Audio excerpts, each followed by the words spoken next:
नमस्कार दोस्तों। फिर एक नई दिव्य कथा में आप सभी का हार्दिक स्वागत है। सुनने से पहले चैनल को सब्सक्राइब करें। प्राचीन काल की बात है, जब कैलाश पर्वत पर भगवान शिव और माता पार्वती का निवास था। शिव और पार्वती के दो पुत्र, कार्तिकेय और गणेश, तो सभी को ज्ञात हैं, लेकिन बहुत कम लोग जानते हैं कि उनकी एक प्यारी बेटी भी थी, जिसका नाम था अशोक सुंदरी। अशोक सुंदरी का जन्म एक अद्भुत घटना थी।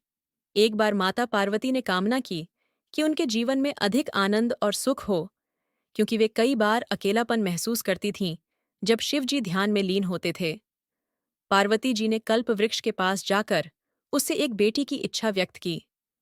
कल्प वृक्ष ने तुरंत पार्वती जी की इच्छा पूरी की और उनकी गोद में एक सुंदर कन्या आ गई, जिसे अशोक सुंदरी नाम दिया गया।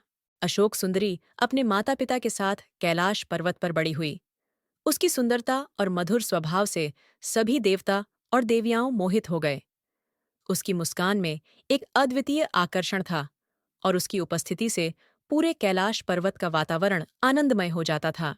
एक दिन, जब अशोक सुंदरी अपने मित्रों के साथ कैलाश पर्वत के बगीचे में खेल रही थी, तब एक दुष्ट असुर ने उसे देख लिया।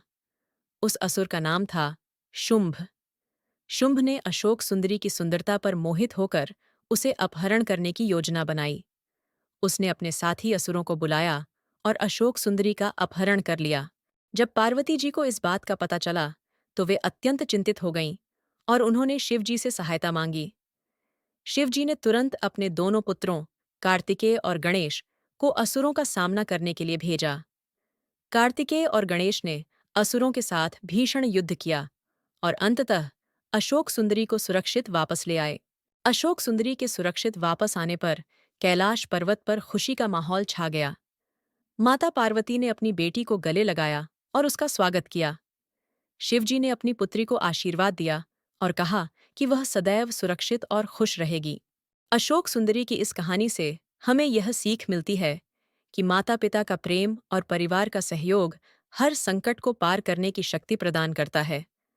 अशोक सुंदरी ने अपने जीवन में कई साहसिक और प्रेरणादायक घटनाओं का सामना किया, लेकिन उसके माता-पिता और भाइयों का प्यार और समर्थन सदैव उसके साथ रहा।